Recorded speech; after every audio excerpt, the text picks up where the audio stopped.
Na videoaula anterior, fiz um vídeo mostrando que o fascismo italiano, de fato, é de direita, onde nesta videoaula irei trazer a análise onde também, de fato, o nazismo é de direita, assim como o fascismo também é.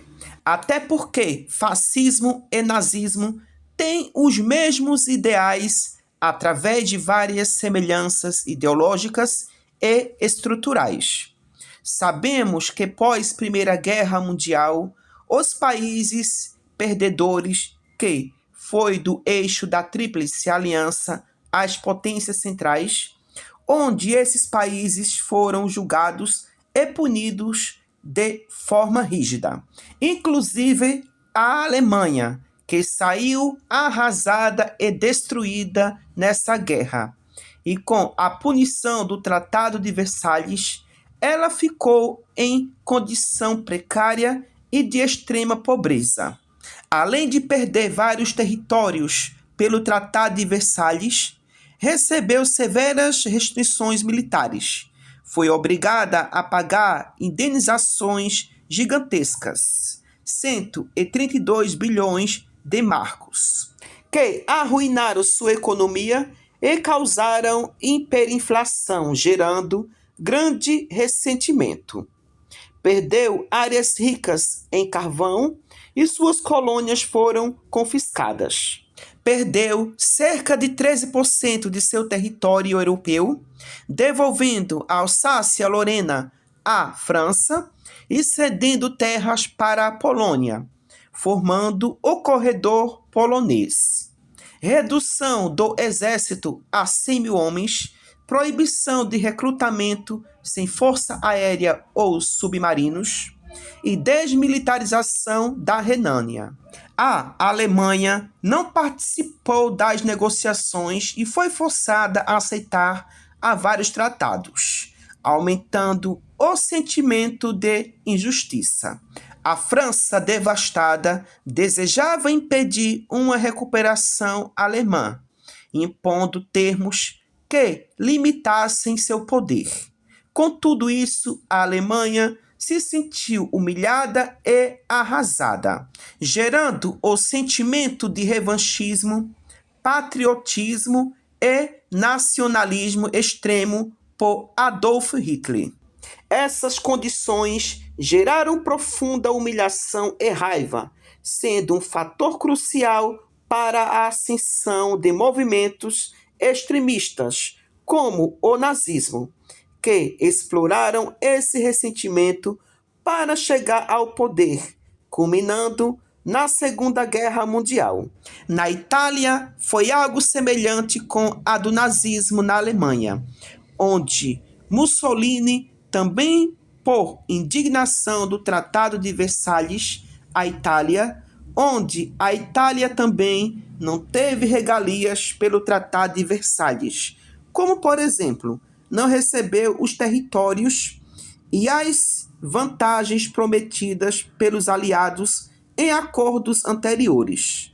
E isso também fez com que impulsionou Mussolini a subir ao poder com sua ideologia fascista italiana. Na verdade, foram vários fatores, como por exemplo, incluindo instabilidade econômica e política no pós-Primeira Guerra Mundial, o medo do comunismo entre as classes dominantes e a marcha sobre Roma, que culminou em sua nomeação legal como primeiro-ministro. Uma curiosidade, ao falar de nazismo, é impossível não falar de fascismo. E ao falar de fascismo, é impossível não falar de nazismo. Ou seja, os dois estão interligados ideologicamente, embora o nazismo possua elementos distintos. Notavelmente, o seu foco central na ideologia racial. Ambas as ideologias surgiram no período entre guerras, adotando estruturas autoritárias e ultranacionalistas, com as seguintes interconexões ideológicas: ultranacionalismo, totalitarismo e autoritarismo, militarismo, crença em um líder forte e anticomunismo. A principal diferença, contudo, residia na ideologia racial do nazismo, que era a sua pedra angular. O nazismo baseava-se na crença da superioridade da raça ariana e na inferioridade de outras raças, especialmente a judaica, o que levou ao Holocausto, enquanto o fascismo italiano também se tornou mais racialmente agressivo ao longo do tempo, especialmente após a influência da Alemanha nazista. O racismo biológico e o antissemitismo genocida não eram centrais para a ideologia fascista original, da mesma forma que eram para o nazismo. Enfim, Hitler assumiu o poder alemão definitivamente no ano de 1934, após a morte de Hindenburg. O nazismo é classificado pela maioria esmagadora dos historiadores e especialistas como um movimento de extrema-direita. Apesar do nome oficial do partido ser Partido Nacional Socialista dos Trabalhadores Alemães, o termo socialista tinha um significado diferente do socialismo marxista e não se referia a ideais de esquerda. O que faz muita gente entender que o nazismo, como o fascismo, são de esquerda. É o nome socialista que se encontra no nome do partido. Esse socialista foi uma estratégia de Hitler para converter e chamar a atenção daquelas pessoas que se identificavam com o socialismo soviético.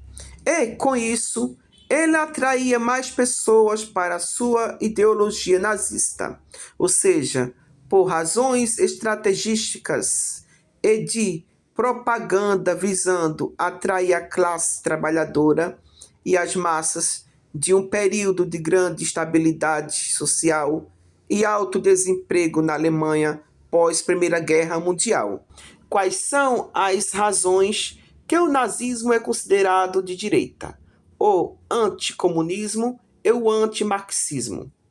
O nazismo surgiu em oposição direta aos movimentos de esquerda e objetivava a destruição do marxismo, perseguindo e eliminando comunistas e socialistas. Exemplo: a ditadura militar.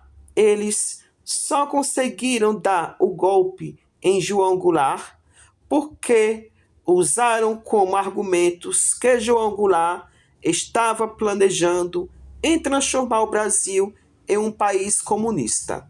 Ou seja, a base de sustento da ditadura militar, que era de direita, foi o ódio e a perseguição do tal suposto comunismo, que nunca existiu de fato. O nacionalismo e o racismo. O cerne da ideologia nazista era a crença na superioridade da raça ariana e o ultranacionalismo pangermanismo, que são características de ideologias de direita e de extrema-direita.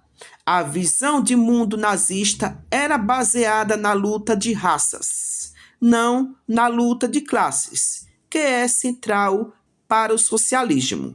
Também na ditadura militar, eles preservavam muito a questão do nacionalismo, apoio da burguesia e preservação da propriedade privada. O movimento nazista recebeu apoio de setores conservadores e da burguesia alemã e, uma vez no poder, não aboliu a propriedade privada ou capitalismo, embora tenha imposto forte controle estatal sobre a economia para seus próprios fins, como o rearmamento, ao contrário do socialismo, que O objetivo é abolir a propriedade privada, o Estado e as classes sociais. O conservadorismo social e o autoritarismo. O nazismo rejeitava a democracia, o liberalismo e os valores igualitários, promovendo o autoritarismo, a glorificação de um líder e o conservadorismo social, ou antiliberalismo.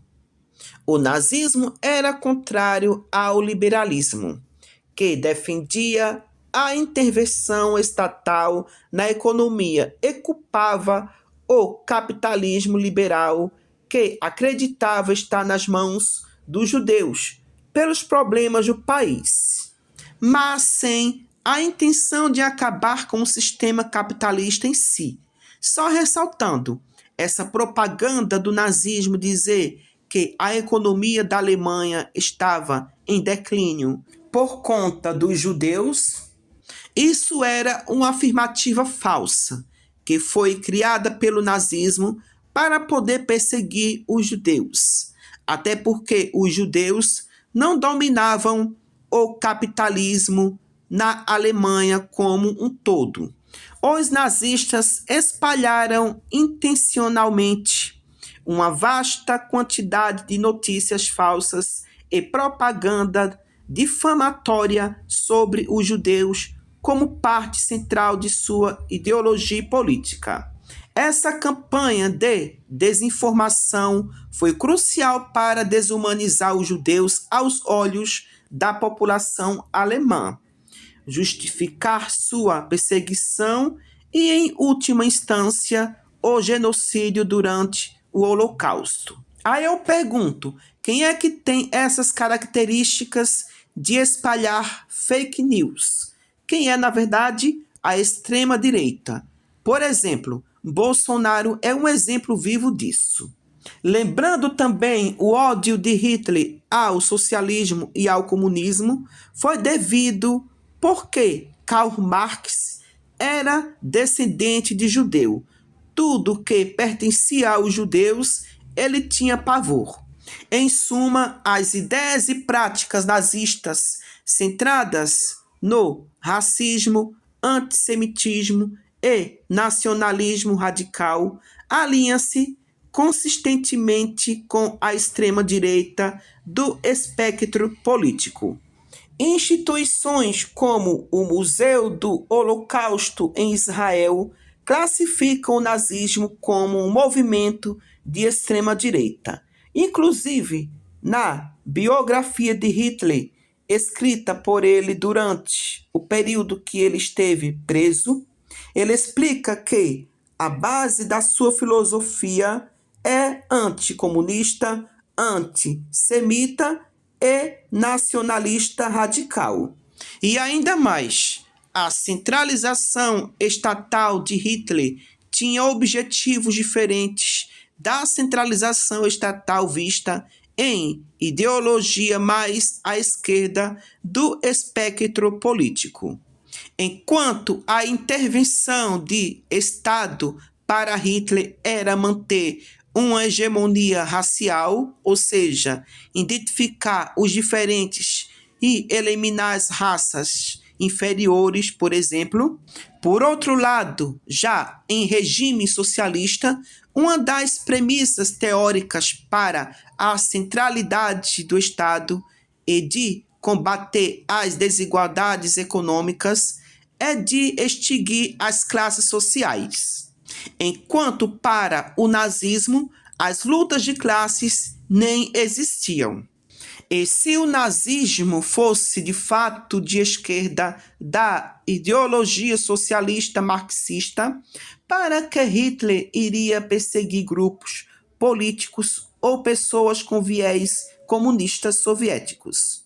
Em sua própria biografia, ele deixa claro que era anticomunista, onde Olga foi capturada e morta pelo nazismo porque ela participava de movimentos comunistas. Infelizmente, existem pessoas desonestas e hipócritas. para defender sua ideologia de direita, fica distorcendo e jogando o fascismo e o nazismo como de esquerda.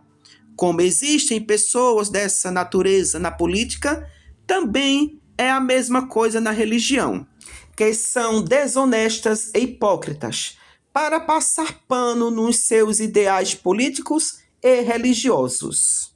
Só para refrescar a memória de algumas pessoas, o secretário nacional de Cultura, Roberto Alvim, do governo Bolsonaro, em um de seus discursos, usou trechos muito semelhantes ao discurso do ministro de propaganda da Alemanha nazista. Por hoje só e até a próxima. E fica agora com o vídeo a seguir. A cultura não pode ficar alheia às imensas transformações intelectuais e políticas que estamos vivendo. A arte brasileira da próxima década será heróica e será nacional. Será dotada de grande capacidade de envolvimento emocional e será igualmente imperativa, posto que profundamente vinculada às aspirações urgentes do nosso povo. Ou então não será nada. Bom, Vera, no início, parece que o presidente Bolsonaro parece não ter achado tão grave o pronunciamento de Roberto Alvim. Será que o presidente cogitou deixá-lo no cargo? Em qual momento o presidente Bolsonaro mudou de tom e decidiu pela exoneração imediata? Pois é, Karen, na véspera dessa confusão toda, no mesmo dia da gravação do vídeo, Roberto Alvim estava do lado do presidente numa das transmissões ao vivo que ele faz semanalmente nas suas redes sociais. O presidente, então, exaltou o seu trabalho, disse que finalmente o Brasil tinha um secretário de Cultura à altura da maioria da população brasileira que, no entendimento de Jair Bolsonaro, é conservadora e cristã. O vídeo propaga essas mesmas ideias. Então, veja, o que ele defendeu naquele vídeo, e não a citação a Goebbels, claro, mas está em linha com o que Bolsonaro entende ser o papel da cultura. É algo como exaltar os valores da família, do cristianismo, do nacionalismo, e não simplesmente fomentar as diversas manifestações culturais que existem num povo como o Brasil, que tem aí muitas diferenças regionais, muitas diferenças culturais, influências étnicas de várias matrizes.